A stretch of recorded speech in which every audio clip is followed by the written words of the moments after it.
L'Archive Sud Radio, en ce samedi 27 janvier. Certains de nos agriculteurs passent les fêtes sous un pont d'autoroute, adossés à des ballots de paille. Face aux forces de l'ordre compatissantes, ils sont agrippés à un feu de camp salvateur contre ce froid polaire, intransigeant comme une directive de Bruxelles ou un décret ministériel. Oui, la dermatose nodulaire bovine et ses abattages massifs, les accords du Mercosur et leurs importations en France de viande, de sucre ou de miel sud-américain défiant toute concurrence, tout accable nos agriculteurs qui peinent à boucler les fins de mois essorés par les milliardaires de la grande distribution qui passent les fêtes, eux, sur le pont de leur yacht. Ainsi va la crise agricole récurrente depuis 1907. À l'époque, elle naît d'un ras-le-bol de la filière viticole basée dans le midi de la France. Elle va se reproduire comme des bêtes d'élevage, quel que soit le régime politique français et européen, jusqu'à nos jours. Certains élus sont parvenus toutefois à s'attacher la sympathie de nos paysans.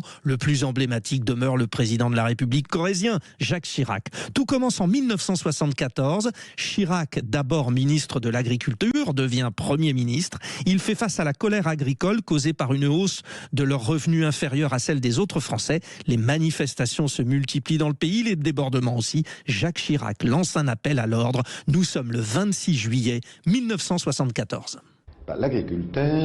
Les agriculteurs ont actuellement des difficultés. Or, ils ne peuvent pas, comme d'autres catégories sociales de la nation, faire grève. Et par conséquent, ils sont obligés de se reporter sur une autre méthode pour exprimer leurs préoccupations, qui est la manifestation. En tant qu'expression démocratique d'un sentiment, c'est tout à fait naturel. Et je crois que chaque Français doit le comprendre. Là où par contre, cela devient hautement contestable, et vous avez raison de le souligner, et où cela provoque un certain nombre de réactions de la part de l'opinion publique non agricole, c'est lorsque l'on voit un certain nombre d'éléments plus ou moins contrôlés, et d'ailleurs plus ou moins agricoles, faire dégénérer des manifestations en violence à l'égard des personnes, comme ce transporteur routier qui a été rossé, ce qui est absolument scandaleux, violence à l'égard des bâtiments publics, violence à l'égard du service public, comme lorsqu'il s'agit d'arrêter un train avec les perturbations que cela peut provoquer dans la circulation et les risques que cela implique.